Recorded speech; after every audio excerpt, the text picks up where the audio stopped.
So hi, Matt. Welcome to Crypto-Clothesline. Yeah, cheers. Thanks for having me. Can you tell us a little bit about what you do? I know we met through Blockboxx. Can you tell us just a little bit about your background and your experience with cryptocurrencies? Yeah, so sure. I actually got into Bitcoin and crypto a few years ago. It wasn't through sort of the gains you can make with crypto or the financial side. It was more of an organic way. We were talking about Osho and Nikola Tesla and basically the government and big institutions, how much sort of control they have over us. And when you start talking along those lines, inevitably Bitcoin pops up, and I sort of investigated that a bit more, read Digital Gold by Nathaniel Popper, and I was a convert after that. And so what year was that roughly? End of 2015, Okay. I started getting serious about it. So in a way that makes you more of a teenager in the space, because some people say, oh, I got in June last year, and you're like, wow, did you really? You've been in for ages.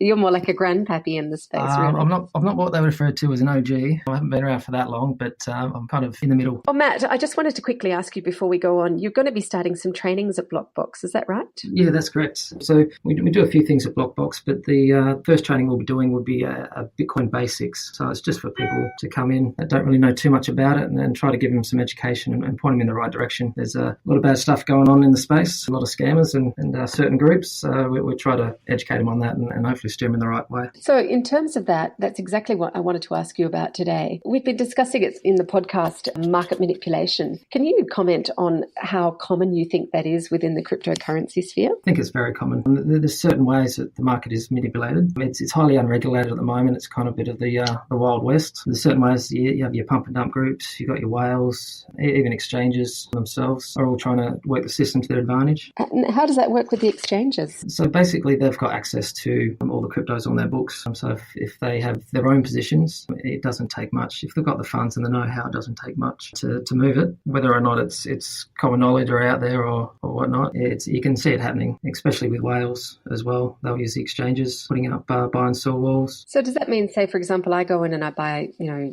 $100 worth of Bitcoin for argument's sake, that gets thrown into a pool, or is that actually in my own account? Does that mean that the whales have access to my account, or does it mean that my Bitcoin is all pooled together until such time as I move it off the exchange? So it's in the exchange. It's kind of like an order book. You got your buyers and your sellers, kind of like a normal exchange. A lot of the whales will actually buy their Bitcoin or crypto OTC or over the counter, so it doesn't actually affect market price. So they make their positions when it's low, and then they'll drive the price up and start selling out as they go. All right, so they're driving the price up. Other people are freaking out, thinking that they're missing out, and the classic FOMO, and they start to buy in. And at some point, someone somewhere decides, right, we're going to drop it now and sell everything out. It can even work the other way. Yeah, so they can drive the price down by obviously putting up the buy or sell walls in the direction they want to go, and people FOMO out. So we're looking at shorts and longs, basically.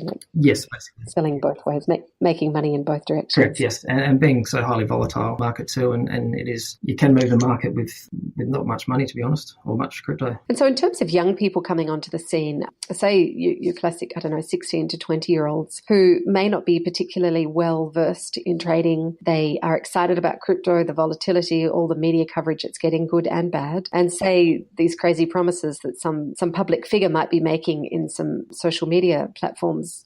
What would be your advice to those people, if they're even listening, in terms of not getting burnt in this pump and dump situation, in this market manipulation? Just don't chase the pumps. They'll see it on the exchanges that something's happening. They'll think they're missing out, and they'll try to jump on it and take the ride. But by then they're too late. They're bought at all-time highs or highs for that cycle, and the people have orchestrated it. They'll sell out, and they're left holding a coin that's worth a lot less than they got in. So that's in the short term, Matt. But what if, say, for example, somebody bought in November, December last year in 2017, when it really was super, super exciting and super high. Lots of discussions of Lambos at that time. And those people now are holding things which have a much less value of what they bought at the time. How would you recommend people sort of deal with that situation?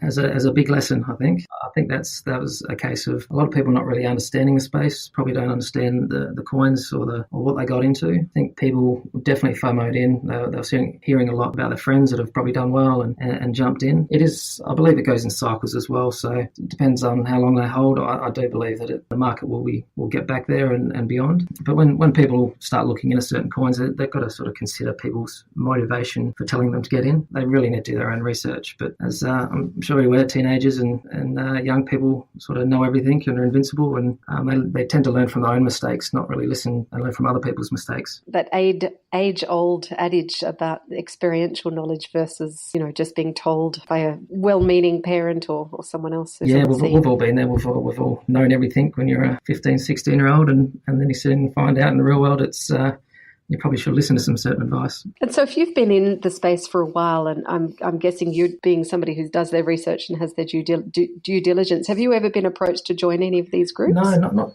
directly. I think the way that they work is they'll be in social media groups where they'll sort of create or stir up a bit of FOMO, and they'll actually attract people that are trying to get those quick gains. That are trying to do those day trades and basically think they're sort of the wolf of Wall Street in crypto. I don't think they directly approach anyone, but they certainly attract a certain kind of investor, I guess. Well, thank you very much for your input today. Is there anything else you want to add before we close? But yeah, just want to say, I really like your podcast and what you're doing. And I think women in crypto and kids in crypto, I think there definitely needs to be a space where it's not the boys in crypto that tell their boy joke and be quite confronting. So to have these spaces, I think it's really great for mass adoption, and hopefully everyone can involve. I think we'll all find that from these pump and dump groups and probably CryptoGat himself, that he's learned a few life lessons very recently. So I'm sure that'll make him a better person and he'll be able to move on.